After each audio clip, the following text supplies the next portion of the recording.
வணக்கம் மக்களே. நீங்க யாரையாவது காரணமே தெரியாம எழுந்திருக்கீங்களா? பேசினா சரியாகி இருக்கக்கூடிய விஷயத்த பேசாம விட்டதால இன்று அவங்க உங்க வாழ்க்கையில இல்லையா? நினைச்சு பாருங்க. அந்த பிரிவுக்கு காரணம் துரோகமோ வெறுப்போ இல்ல, ஒரு தவறான புரிதல் மட்டும்தான். இந்த வீடியோ உங்க வாழ்க்கையில ஒரு உறவையாவது கண்டிப்பா காப்பாத்த உதவியா இருக்கும். நம்ம வாழ்க்கையில நிறைய உறவுகள் உடைஞ்சு போறதுக்கு பெரிய துரோகம், பெரிய தவறு தேவையே இல்ல. ஒரு சின்ன சம்பவம், ஒரு தவறான புரிதல், அல்லது அவர் இப்படி செய்தாரேன்னு நம்ம மனசுக்குள்ள நாமே தவறான அர்த்தம் கண்டுபிடிக்கிறது. இதுவே போதும்.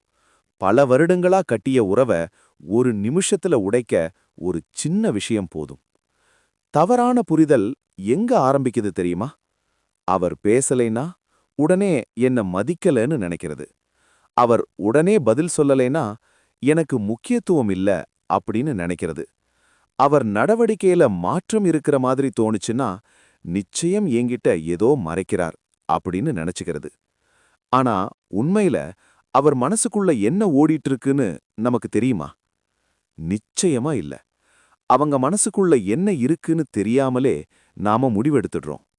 அந்த முடிவுதான் விரிசலாக மாறுது.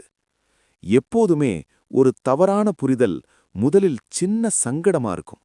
அப்புறம் அது சந்தேகமா மாறும், கோபமா மாறும், மௌனமா மாறும்.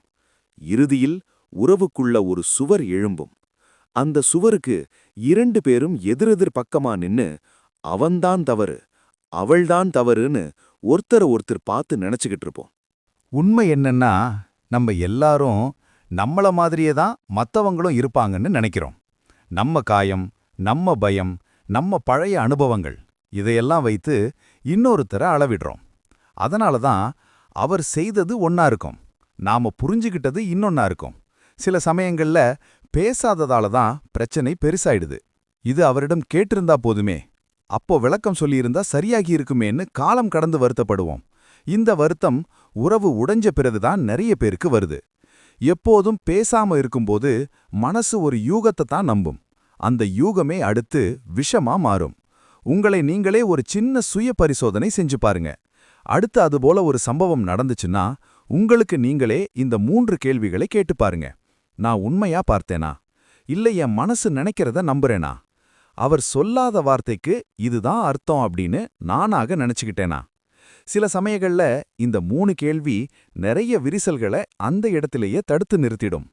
ஒரு உறவை காப்பாத்திக்கணும்னா நாம இந்த 2 விஷயத்தையும் தெளிவா இருக்கணும். மத்தவங்க கிட்ட விளக்கம் கேட்கறது ஒன்றும் பலவீனமான விஷயம் கிடையாது. மத்தவங்கள புரிஞ்சுக்க முயற்சி செய்வது ஒன்றும் தோல்வி இல்ல அப்படிங்கறத முதல்ல தெரிஞ்சுக்கணும். நீங்க அப்படி சொன்னப்போ எனக்கு இப்படி தோணுச்சு அப்படின்னு அமைதியா சொன்னாலே போதும். பல பிரச்சனைகள் அங்கேயே முடிஞ்சிடும். உறவுகளை உடைக்கிறது பெரிய தவறுகள் இல்ல.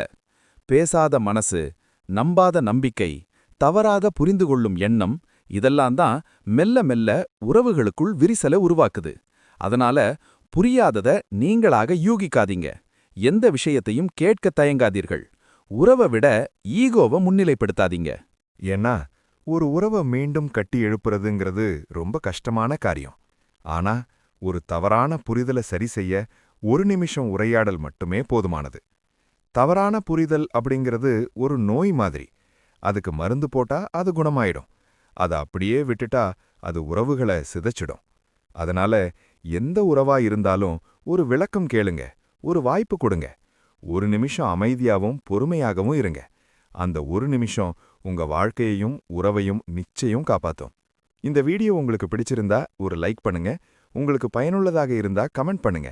நம்ம சேனலுக்கு முதல் தடவை வர்றீங்கன்னா சப்ஸ்கிரைப் பண்ணி அந்த பெல் ஐக்கனையும் கிளிக் பண்ணி வச்சுக்கோங்க.